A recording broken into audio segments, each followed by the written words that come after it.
What's up, everyone? Tara Roberts here with Win Daily, and we are talking NFL player props for Underdog for week 15. I've got 10 props for you again this week. Before we dive in, be sure to like the video, subscribe to the channel, and most importantly, check out the description below to play on Underdog. There's a link there, 100% deposit match up to $500. Now let's talk props. We're going to start off with 5 picks from the Packers-Bucks game. The Packers have allowed an average of over 100 rushing yards to opposing teams' running backs.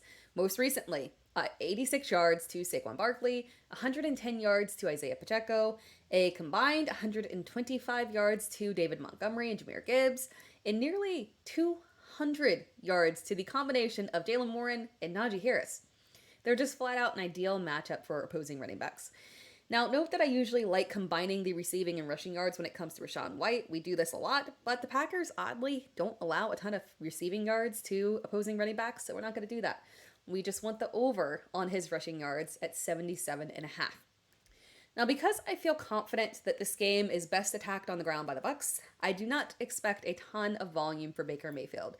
Pushing heavy volume for a guy that just had 14 receptions in each of the last 2 games when you can win just by running Rachaad White, it just feels irresponsible. Baker's has had a rough stretch over the past 3 games, averaging less than 200 passing yards a game. The Packers have been up and down to opposing quarterbacks, and that is because they've been dealing with a lot of injuries to their secondary.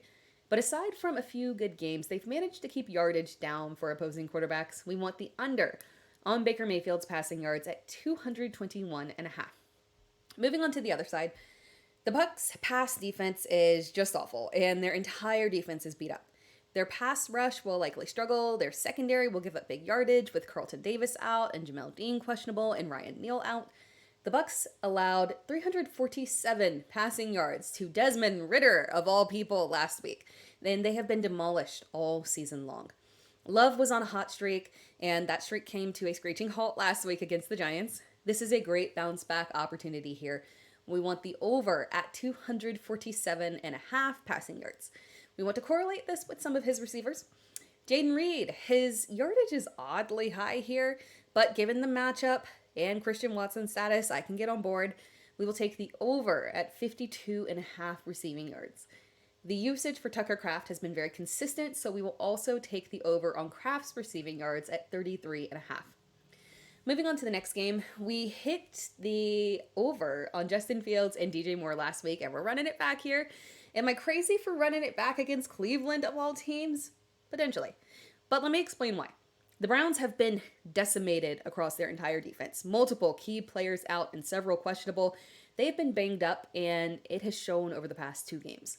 I like to attack Fields pass plus running props, and we want the over here again on his pass plus rushing yards at 243.5.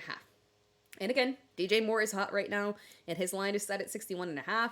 That's too low. We want the over for sure. Moving on to another one here. We got Christian McCaffrey. This one is very simple.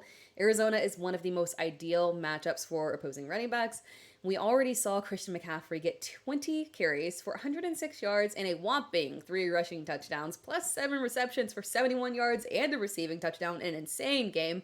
So if you're making multiple pick combinations, you can take the over on McCaffrey's rushing yards at 85.5 or the over on his receiving yards at 27.5. Like separating it out there for more opportunities. And finally, let's close things out with one under. Jacksonville is just flat out an awful matchup for opposing running backs. And we're seeing snaps, carries, yards all decrease for Gus Edwards recently. Keaton Mitchell is just flat out the better back. And the days of seeing Gus Edwards lead the backfield just might be over, unfortunately. This game profiles as a strong game for Lamar Jackson, and while Edwards could potentially get some goal line opportunities, heavy usage on the ground seems very unlikely here. We want the under on his rushing yards at 30.5. That wraps things up. Thank you for watching this video. Be sure to like the video, subscribe to the channel, and most importantly, remember to sign up to play on Underdog today. The link is below in the description. 100% deposit match up to $500.